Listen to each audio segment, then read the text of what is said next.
прошлом месяце 96-летний уйгурский священнослужитель Абидин Дамалам умер в тюрьме Восточного Туркестана. Тело Дамалама не выдали его семье и не разрешили провести похороны. Полиция задержала семью на 15 дней. Событие происходит в то время, когда министр иностранных дел Китая Ван И на Мюнхенской конференции по безопасности выступил за отрицание геноцида уйгуров и пожаловался на слишком много лжи, распространяемой по уйгурскому вопросу.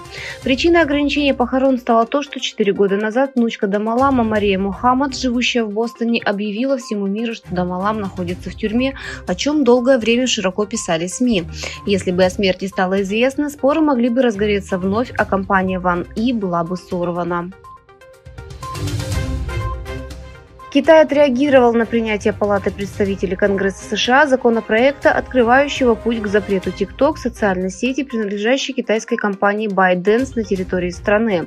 Официальный представитель МИД КНР Ван Винбин на ежедневной пресс-конференции в Пекине заявил, что законопроект противоречит принципам честной конкуренции и правилам международной торговли. Палата представителей Конгресса США приняла законопроект под названием «Закон о защите американцев от приложений, контролируемых иностранными противниками», подавляющим большинством голосов 13 марта, и направила его на утверждение в Сенат США.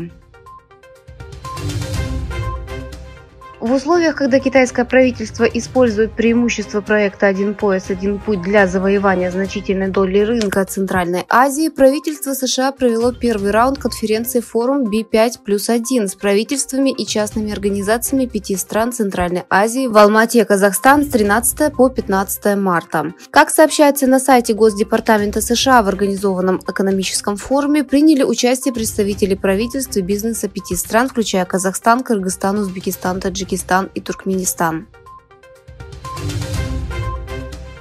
Через 2 года после вступления в должность президента Дональд Трамп уполномочил ЦРУ начать сверхсекретную кампанию в китайских социальных сетях, направленную на то, чтобы настроить китайскую общественность против правительства, утверждают 3 бывших американских чиновника, с которыми связалось агентство Reuters.